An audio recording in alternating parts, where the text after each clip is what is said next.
Chapter 5: The Functions of the United Nations.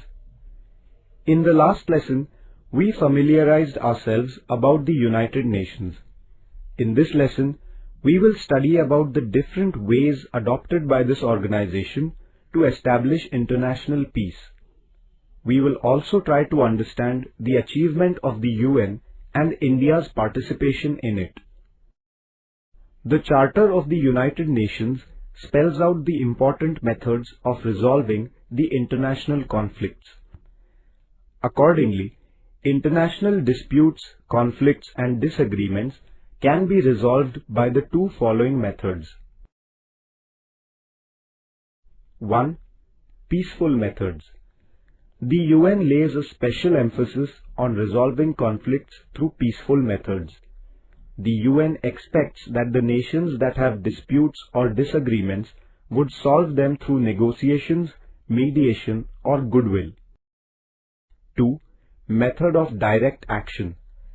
If the issues are not resolved by peaceful means, then the UN uses the method of direct action.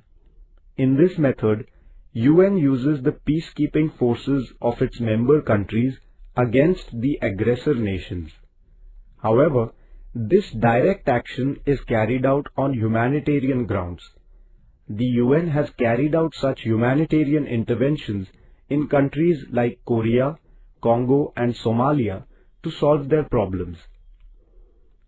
Though the UN has not been completely successful in putting an end to the wars in the world, it has taken a lot of efforts to create an environment which would help in the development of humanity and give a guarantee of peace.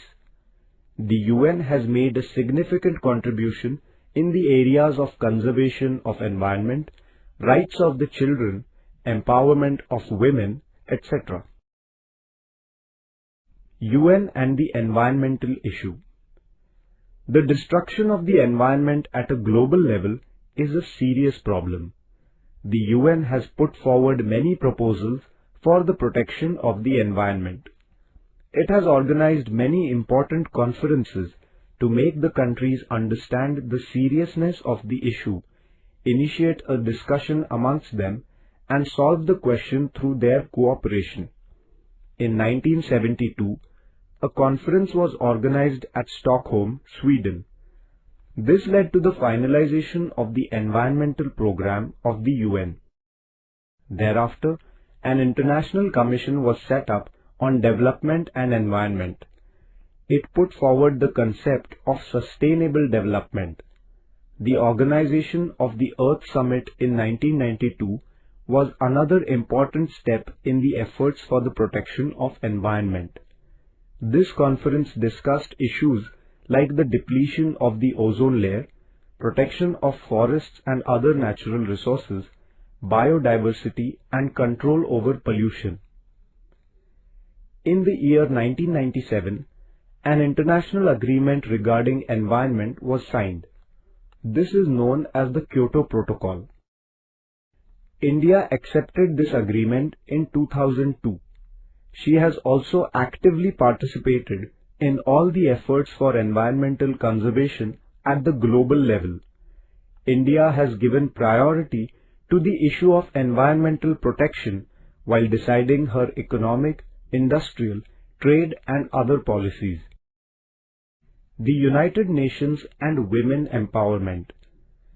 The UN has supported the idea of the empowerment of women and male-female equality. The UN has declared 8th March as International Women's Day in order to draw the attention of the world towards women's issues and to find solutions to them. The year 1975 was declared as the Women's Year. Not only that, 1976 to 1985, an entire decade was declared as the Women's Decade. This organization has set up training institutes and an independent fund for the development of women all over the world. The UN collects information about the different problems relating to women. On the basis of this, it takes important decisions and implements them. India's participation in the activities of the United Nations. India is a founder member of the UN. She has accepted all the aims and objectives of the organization.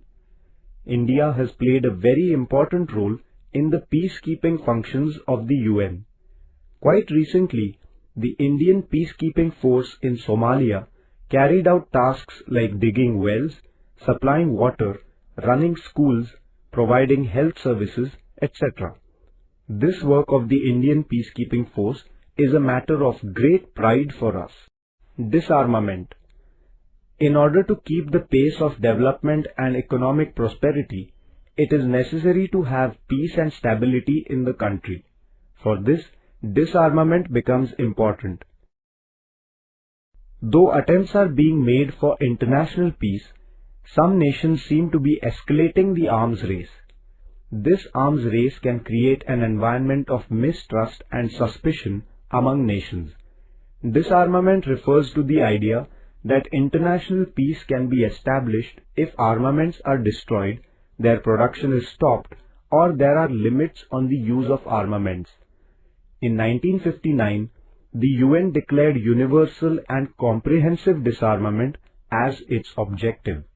India's policy of disarmament. India has supported disarmament and has always responded to the efforts of the UN for disarmament.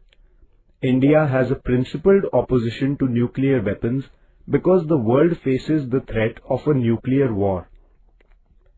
She has supported the policy of nuclear disarmament at the international level.